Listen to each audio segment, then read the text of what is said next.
Alright, so we got another article from Socialist Alternative. This is a socialist report. Let's get right into it. Why work sucks, capitalist alienation, and socialist human potential by Grayson Van Arstel. The pandemic has accelerated a deeply rooted mental health crisis, particularly with young people. Social isolation from COVID is now heaped on top of intense anxieties about the future of life under capitalism. Mass shootings, war, environmental destruction, right wing attacks on oppressed people, the opioid epidemic, and deep economic uncertainty all throw people into panic and despair. There are thousands of scholarly articles with band-aid proposals to deal with a festering open wound of drastically increased anxiety, depression, and trauma. Activists often correctly focus on the need for more mental health services that have been depleted by decades of budget cuts from both Republicans and Democrats. But often their analysis and proposals unfortunately stop there.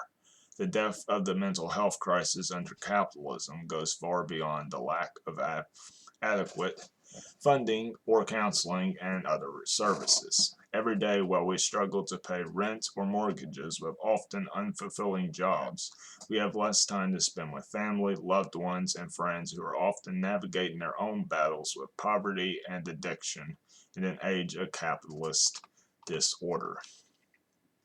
Connected to all this, people left their jobs in record numbers during the Great Resignation. Thousands of others, frustrated with their jobs, have joined ballooning anti-work groups on the internet. On top of this, memes expressing anger and desperation around work about work have become commonplace, not just from anti-capitalist activists. Most importantly for socialists, previously unorganized workers from Starbucks to Amazon and elsewhere have started forming unions to address low pay, bad working conditions, and other frustrations with workplaces that increasingly feel like dictatorships of the boss.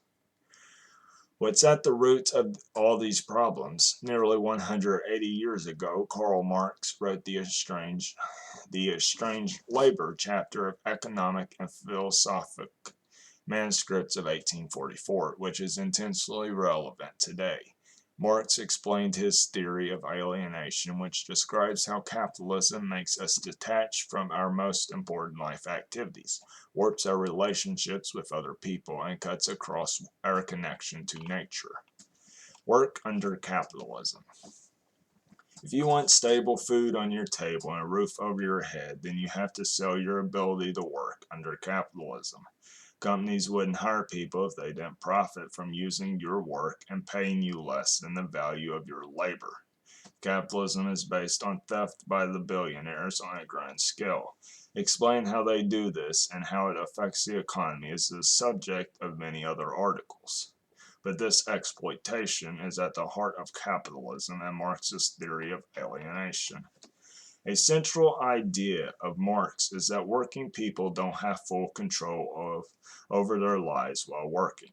You might be able to decide from a few jobs you can get in your area, but when you're actually working, you have to do basically what the company requires from you. This can be enforced by pushy managers or at Amazon and UPS by technology designed to exploit us as much as possible, keep us from taking breaks, and making us feel dehumanized. Company profits are all they want from your work, and the whole economy revolves around this. Each company competes with each other to maximize profit and cut every corner in the process. Only the most psychopathic billionaires rise to the top while working people suffer. So, for most of our working hours, while we're working, we're not making decisions for ourselves and are only a productivity number for the capitalists. In Marx's time and place, the vast majority of working people were employed in factories doing repetitive tasks. While over 12 million people in the US still work similar jobs today, we also have over 100 million workers in the service sector. This brings on another form of alienation at work, constantly pretending to be happy and docile as we feel the pressure of a dysfunctional world weighing down on us. At every store, restaurant, coffee shop, or call center, we're forced to put on a smile and take a pleasant tone when confronted with absurd situations created by the companies we work for. Internet memes are everywhere on this topic, frustrated with the insult that capitalism adds to our exploitation.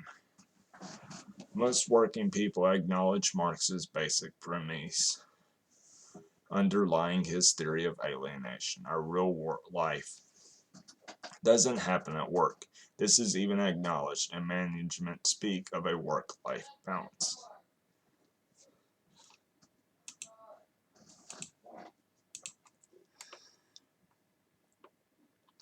By the very existence of this common term, bosses acknowledge that we're not fully living while we labor. While the central aspect of Marxist theory is obvious to millions, the deep implications are often obscured by our daily realities.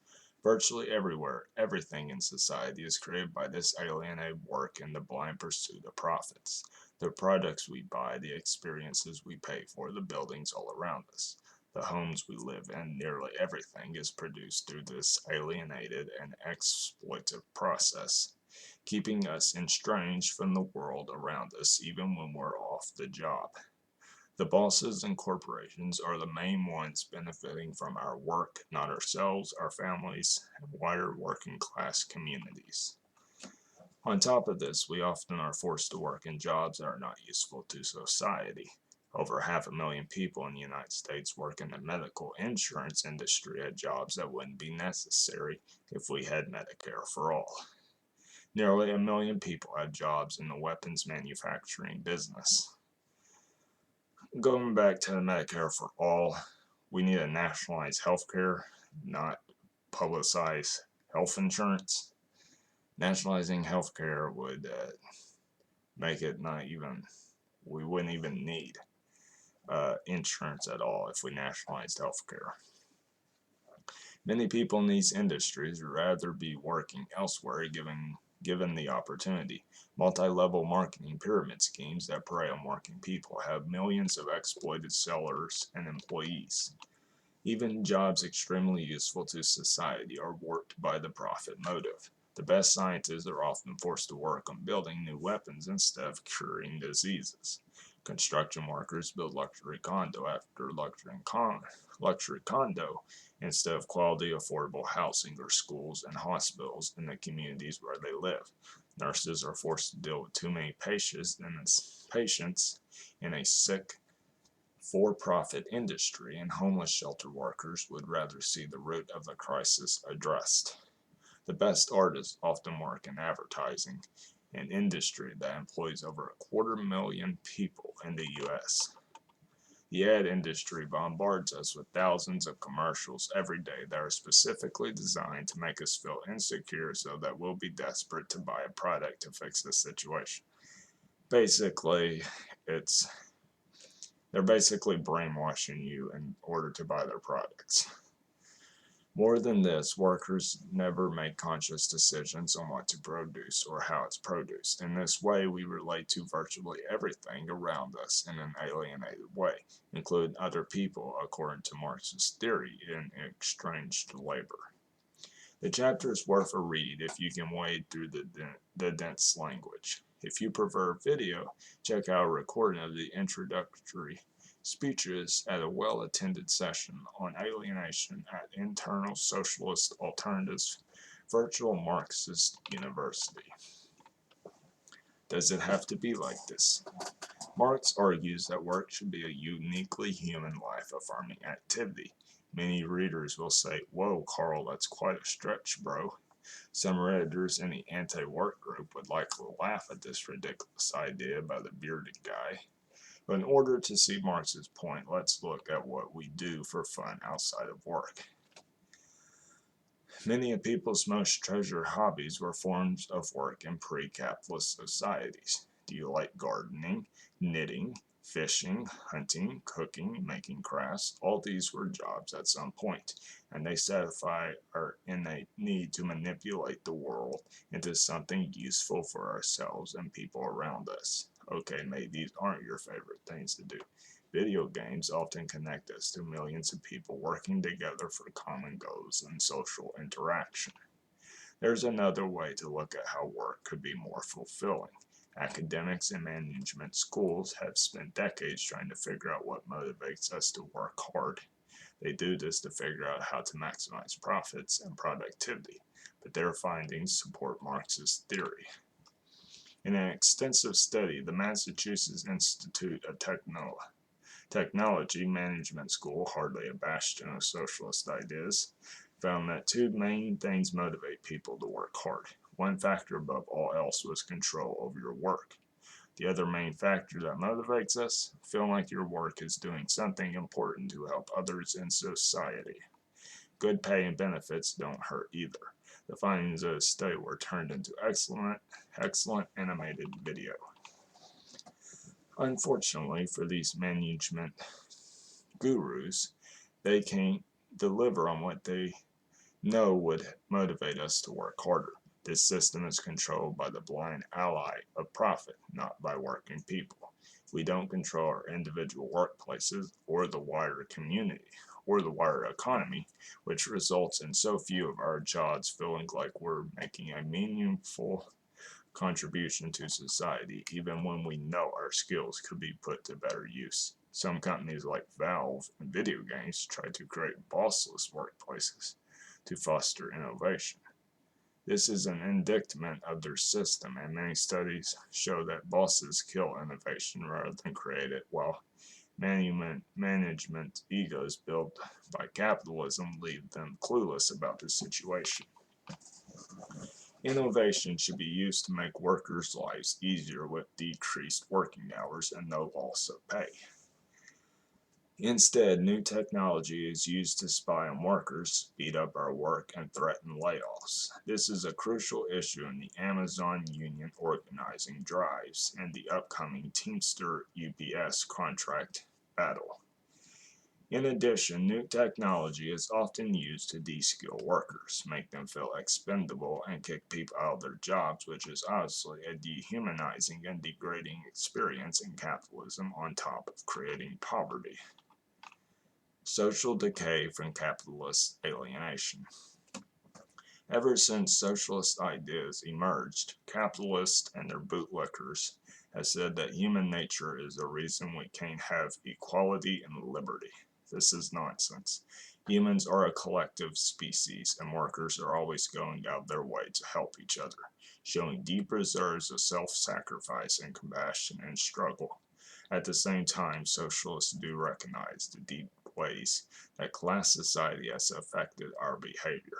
Marx said that the ruling ideas of any time are the ideas of the ruling class. These ideas are born from material relations, and capitalism's central relation to exploitation is exploitation.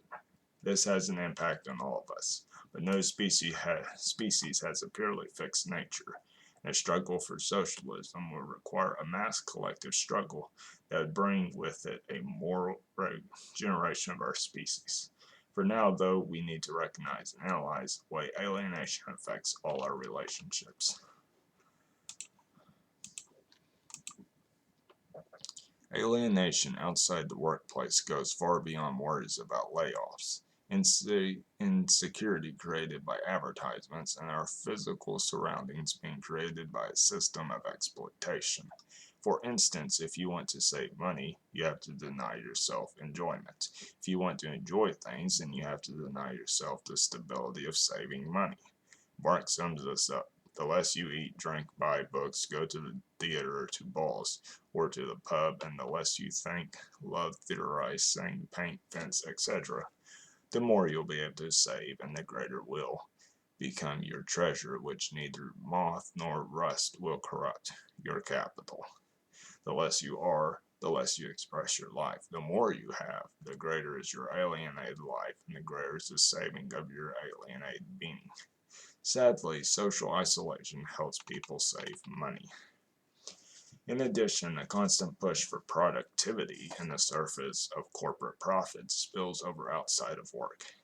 We are often exhausted when we have a chance to enjoy ourselves, and we can put undue pressure on ourselves and social environments, spilling over from the stress of work and the wider economy.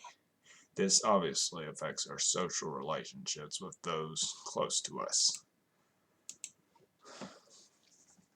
The lack of control we have over the main aspects of life can be often internalized and reflected in various ways in our social lives. Losing control is a phrase synonymous with scary, unhinged behavior, but is a life constant under the system. Capitalism turns our main life activity into a commodity. We are treated as cogs in a machine. We have less time than we should to develop meaningful relationships with our loved ones, create wider communities, or to investigate and explore new experiences. This viewing of other people as commodities spills over into our daily lives, intensified today by objectification of people in commercials, entertainment, and the most exploitive industries. Class society also affects the family structure and how we view our hobbies. Read more or hear about the economic and ideological role of the family under capitalism. This system creates increasing pressure to monetize all our most human activities. While some of our hobbies show a desire for meaningful work, others have been devalued on a mass scale through capitalism through a profit from everything. For instance, singing, dancing, fashion, and all sorts of other hobbies are built deeply into collective human existence. Many of these tasks were once performed without necessarily the greatest level of talent, on a mass scale as a source of enjoyment. Today, these activities are often done as side hustles by workers and only valued if they show unique talents or fit a market niche. In this way, capitalism steals activities that were once nearly universal sources of human enjoyment. Exacerbating this problem, nearly all public space in the U.S. that could be used for collective activity is taken up by corporations. When to sit down with a big group of friends, you almost have to spend money. Unfortunately, that's not the only way capitalism warps how we relate to the space around us. Connection to nature. Marx was ahead of his time in realizing a huge problem of capitalism. We're increasingly disconnected from the natural world by this system. Hundreds of studies show that people seek out a deep connection to nature, and those who achieve it are often more healthy.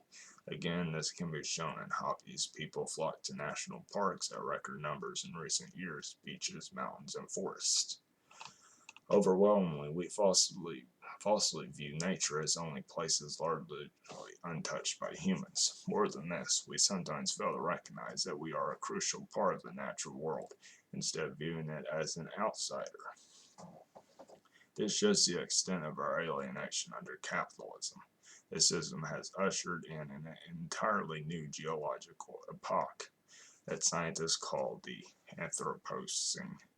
The epoch is marked by environmental destruction.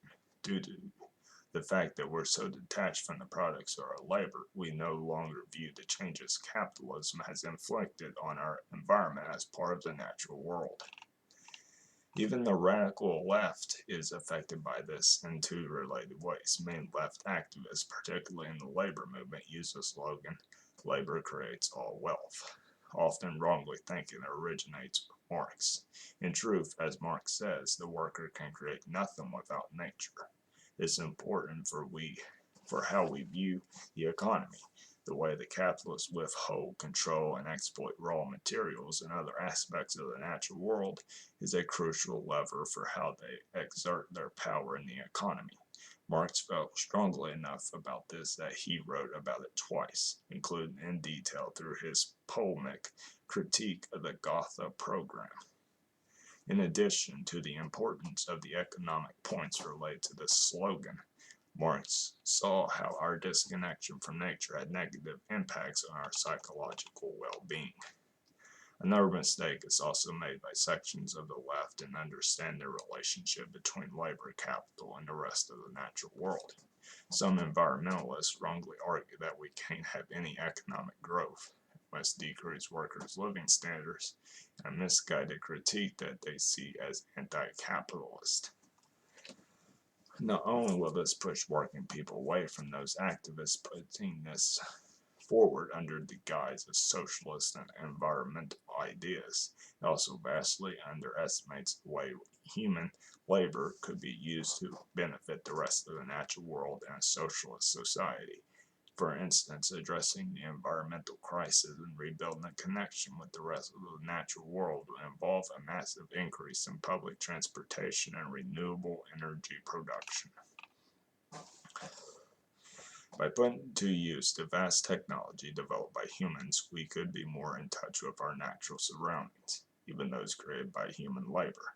If we had socialism, a society run democratically with planned workers' control of production and distribution, we would feel more deeply in touch with the decisions we make that affect the rest of the natural world. This is only one of the ways that workers' struggle and socialist change could improve our mental health. Unleashing human potential. Over 26 million people internationally are refugees fleeing war, conflict, unrest, or disaster. On top of this, hundreds of millions more live in absolute poverty with no prospect of ever entering the formal workforce. For all its talk of efficiency, capitalism wasting untold amounts of human potential for change in the world for the better. Economic inequality is only one factor in how capitalism wastes our ability. In Leon Trotsky's brilliant 1932 speech called In Defense of October, he said, apart from rare exceptions, the sparks of genius in the suppressed depths, the people are choked before they can burst into flame.